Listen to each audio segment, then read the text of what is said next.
Hello, ഇന്ന് ഞാൻ പറയാൻ പോകുന്നത് ബിഫോർ മാരേജ് അല്ലെങ്കിൽ ഒരു റിലേഷൻഷിപ്പ് സ്റ്റാർട്ട് ചെയ്യുന്നതിന് മുൻപ് നമ്മൾ അറിഞ്ഞിരിക്കേണ്ട കുറച്ച് കാര്യങ്ങളെ കുറിച്ചാണ്.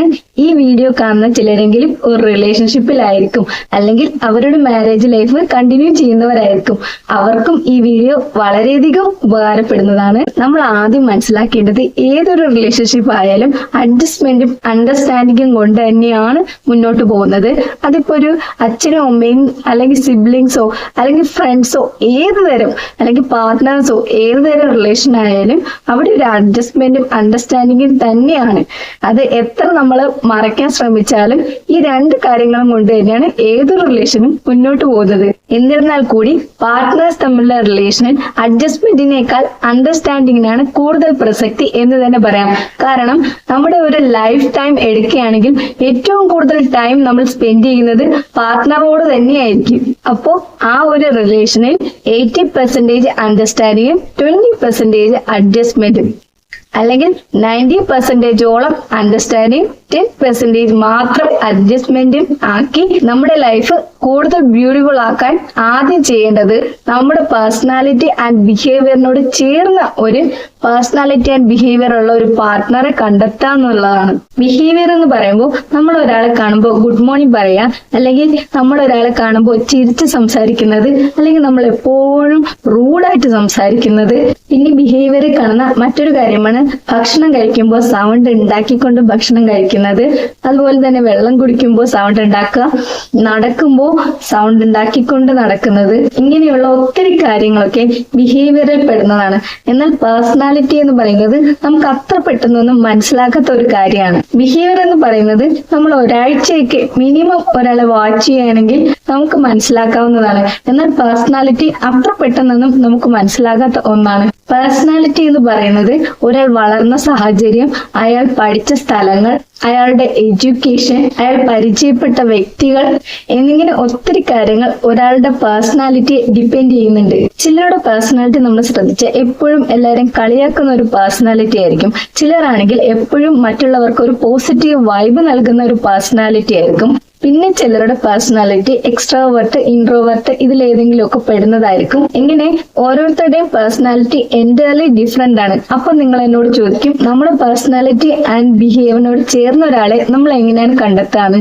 അതിന് എനിക്ക് ഒരേ ഒരു മറുപടിയെ പറയാനുള്ളൂ. നമ്മളൊരു റിലേഷൻഷിപ്പിലാണെങ്കിൽ അതൊരു മാരേജിലേക്ക് എത്തുന്നതിന് മുമ്പ് കുറച്ചൊരു ടൈം നമ്മൾ ആ റിലേഷൻഷിപ്പിന് വേണ്ടി സ്പെൻഡ് ചെയ്യാൻ നമ്മൾ മാക്സിമം നോക്കണം. ബിഹേവിയർ എന്ന് പറയുന്നത് നമ്മുടെ ചുറ്റുപാടിനനുസരിച്ചും നമ്മുടെ ഏജിനനുസരിച്ചും നമ്മളെ സ്വാധീനിക്കുന്ന വ്യക്തികളുടെ സ്വഭാവത്തെ അനുസരിച്ചും ഒക്കെ മാറി വരാവുന്നതേ ഉള്ളൂ.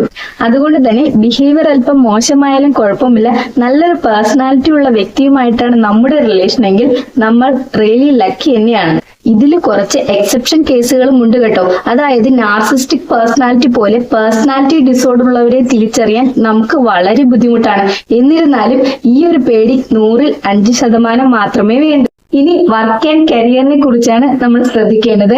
മാരേജിന് മുന്നേ വർക്ക് ചെയ്തിരുന്ന രണ്ടുപേര് മാരേജിന് ശേഷം വർക്ക് ചെയ്യാൻ താല്പര്യപ്പെടുന്നുണ്ടോ, അല്ലെങ്കിൽ മറ്റെന്തെങ്കിലും ബിസിനസ് സ്റ്റാർട്ട് ചെയ്യുന്നതിനാണോ താല്പര്യപ്പെടുന്നത്, അല്ലെങ്കിൽ തങ്ങളുടെ എൻറ്റയർ ലൈഫ് ഒരു സോഷ്യൽ സർവീസിന് വേണ്ടി മാറ്റിവെക്കാനാണോ താല്പര്യപ്പെടുന്നത്, അല്ലെങ്കിൽ തങ്ങളുടെ ലൈഫ് ഒരു ദേശീയ പര്യടനത്തിനായിട്ട് മാറ്റിവെക്കാനാണ് താല്പര്യപ്പെടുന്നതെങ്കിൽ അങ്ങനെ എന്തിനെ കുറിച്ചായാലും വ്യക്തമായ പ്ലാനിംഗ് ഉണ്ടെങ്കിൽ അത് പരസ്പരം ഡിസ്കസ് ചെയ്തിരിക്കണം.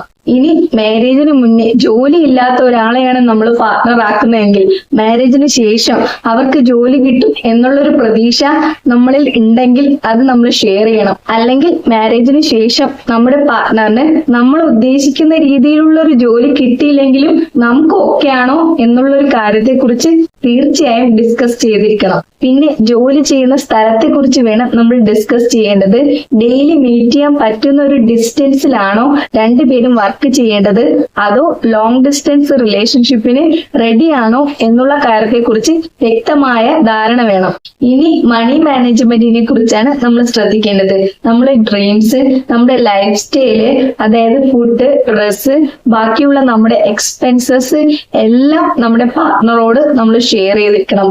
അപ്പോൾ നമ്മൾ പൈസ കൈകാര്യം ചെയ്യുന്നതിന്റെ കാര്യത്തിൽ എത്രമാത്രം കെയർ കാണിക്കുന്നുണ്ട് എന്നതും, നമ്മൾ എത്രമാത്രം പിശുക്കുള്ളവരാണെന്നും എത്രമാത്രം സെൽഫിഷ് ആണ് എന്നതും നമ്മുടെ പാർട്ണറിന് നന്നായിട്ട് മനസ്സിലാക്കാൻ സാധിക്കും. അല്ലെങ്കിൽ നമ്മുടെ പാർട്ണർ എത്രമാത്രം കെയർ കാണിക്കുന്നുണ്ട് എന്ന കാര്യം നമുക്ക് മനസ്സിലാക്കാൻ സാധിക്കും. ഇനി വീടിനെ കുറിച്ചുള്ള നമ്മുടെ സങ്കല്പങ്ങളും നമ്മുടെ പാർട്ട്ണറുമായിട്ട് തുറന്ന് സംസാരിക്കേണ്ട കാര്യമുണ്ട്.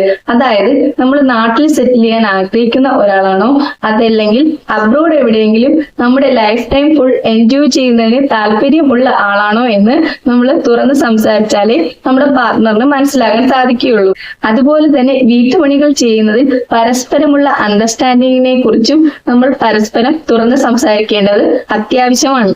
ഇനി നമ്മൾ നമ്മുടെ പാർട്ട്ണറുമായി തുറന്ന് സംസാരിക്കേണ്ട വിഷയങ്ങളിൽ ഒന്നാണ് നമ്മുടെ ക്ലോസ് സർക്കിളിൽ നിൽക്കുന്നവർക്ക് നമ്മൾ നമ്മുടെ ലൈഫിൽ എന്തുമാത്രം പ്രയോറിറ്റി നൽകുന്നു എന്നുള്ളത്.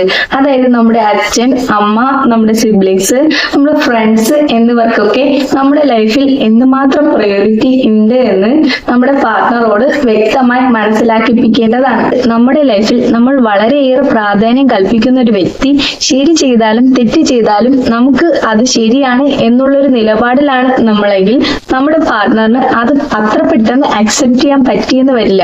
അതായത് തന്റെ ലൈഫിൽ താൻ കൂടുതൽ പ്രയോറിറ്റി കൊടുക്കുന്ന ഒരാൾക്ക് ശരി തെറ്റുകൾ ബാധകമല്ല എന്നൊരു നിലപാടിലുള്ള പാർട്ട്ണറുമായി ലൈഫ് മുന്നോട്ട് കൊണ്ടുപോകണമോ വേണ്ടയോ എന്ന് നിങ്ങൾക്ക് തീരുമാനിക്കാൻ കഴിയും. പിന്നെ നമ്മുടെ പാർട്ട്ണറിന്റെ ഹാബിറ്റ്സ് ആൻഡ് ഇന്റിമസി നമ്മൾ മനസ്സിലാക്കിയിരിക്കുന്നത് വളരെ നല്ലതാണ്. ഇന്റിമസി എന്ന് പറയുമ്പോൾ നമ്മൾ എപ്പോഴും ചേട്ടാ ചേട്ടാ എന്ന് വിളിച്ചുകൊണ്ട് പുറകെ നടക്കുന്ന ഒരു ടൈപ്പാണോ, അതോ പേഴ്സണൽ സ്പേസിന് കൂടുതൽ വാല്യൂ കൊടുക്കുന്ന ഒരാളാണോ നമ്മുടെ പാർട്ട്ണർ എന്ന് നമ്മൾ തിരിച്ചറിയേണ്ടതുണ്ട്.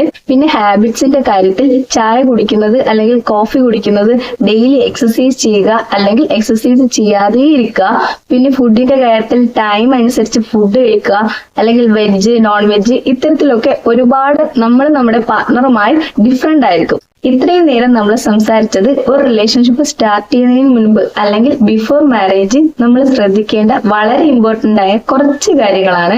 നമ്മൾ റിലേഷൻഷിപ്പ് സ്റ്റാർട്ട് ചെയ്യുന്നതിന് മുമ്പ് പാർട്ട്ണറോട് കഴിച്ചോ കുടിച്ചോ എന്നൊക്കെ ചോദിക്കുന്നതിനോടൊപ്പം ഇത്തരം റിയാലിറ്റി കൂടി ഡിസ്കസ് ചെയ്താൽ നമ്മുടെ ലൈഫ് തന്നെയാണ് ബെറ്റർ ആകുന്നത്. ഇനിയിപ്പോ ഇത്തരം കാര്യങ്ങൾ ഡിസ്കസ് ചെയ്യുന്നതോടുകൂടി ഈ റിലേഷൻ അങ്ങ് പോയി പോകണ്ട എന്ന് വെച്ച് ഇത്തരം കാര്യങ്ങൾ നമ്മൾ ഹൈഡ് ചെയ്ത് വെച്ചാൽ ഫ്യൂച്ചറിൽ വളരെയേറെ പ്രശ്നങ്ങൾ ഉണ്ടാവാൻ സാധ്യതയുണ്ട്. ഇത്തരം കാര്യങ്ങൾ തുറന്ന് സംസാരിക്കുന്നതോടുകൂടി നമ്മുടെ ഫ്യൂച്ചറിൽ അഡ്ജസ്റ്റ്മെന്റ് കുറച്ച് അണ്ടർസ്റ്റാൻഡിങ് കൂട്ടാൻ നമുക്ക് പറ്റും. ഇനി ഒരു മാരേജ് ലൈഫ് കണ്ടിന്യൂ ചെയ്യുന്നവരോട് എനിക്ക് പറയാനുള്ളത്, നിങ്ങൾ നിങ്ങളുടെ പാർട്ട്ണറെ അവരെന്താണോ അവരെ അതുപോലെ അക്സെപ്റ്റ് ചെയ്യാൻ തയ്യാറാവണം. നമ്മുടെ ഒരു സ്വാധീനം കൊണ്ട് നമ്മുടെ ലൈഫ് പാർട്ട്ണറിൽ 100-ൽ ഒരു 20% ചേഞ്ച്, അതായത് നമ്മൾ ആഗ്രഹിക്കുന്നത് പോലെ ഒരു ചേഞ്ച് അവരിൽ ഉണ്ടാകാം. അല്ലെങ്കിൽ അവരുടെ ഒരു സ്വാധീനം കൊണ്ട് അവരാഗ്രഹിക്കുന്നത് പോലൊരു ചേഞ്ച് നമ്മളിൽ ഒരു 20% ഉണ്ടാവാൻ സാധ്യതയുണ്ട്. നിങ്ങളുടേത് ഒരു ടോക്സിക് റിലേഷൻഷിപ്പ് അല്ലെങ്കിൽ മെന്റലി ആൻഡ് ഫിസിക്കലി നിങ്ങളെ അബ്യൂസ് ചെയ്യുന്ന തരത്തിലുള്ള ഒരു റിലേഷൻഷിപ്പ്, അല്ലെങ്കിൽ നിങ്ങൾ ആ റിലേഷൻഷിപ്പിൽ കൂടുതൽ ഹാപ്പി ആണെങ്കിൽ, നിങ്ങൾ ആ റിലേഷൻഷിപ്പിനെ കൂടുതൽ സ്നേഹിക്കുന്നുണ്ടെങ്കിൽ ചിലപ്പോഴൊക്കെ നിങ്ങളുടെ ഭാഗത്ത് നിന്ന് ഒരു എക്സ്ട്രാ എഫേർട്ട് അവിടെ ഇടേണ്ടതായിട്ട് വരും. അത്തരത്തിലുള്ള ഒരു കെയറും റെസ്പെക്റ്റും ലവും ട്രസ്റ്റുമാണ് അണ്ടർസ്റ്റാൻഡിങ്ങിന്റെ അടിസ്ഥാനം എന്ന് തന്നെ പറയാം. മാരേജ് കഴിഞ്ഞവർക്ക് നൽകാവുന്ന ഏറ്റവും വലിയ ഒരേ ഒരു ടിപ്പ് ഇത് തന്നെയാണ്. ഈ വീഡിയോ എല്ലാവർക്കും ഇഷ്ടമായെങ്കിൽ ലൈക്ക് ചെയ്യുക, സബ്സ്ക്രൈബ് ചെയ്യുക. Thank you.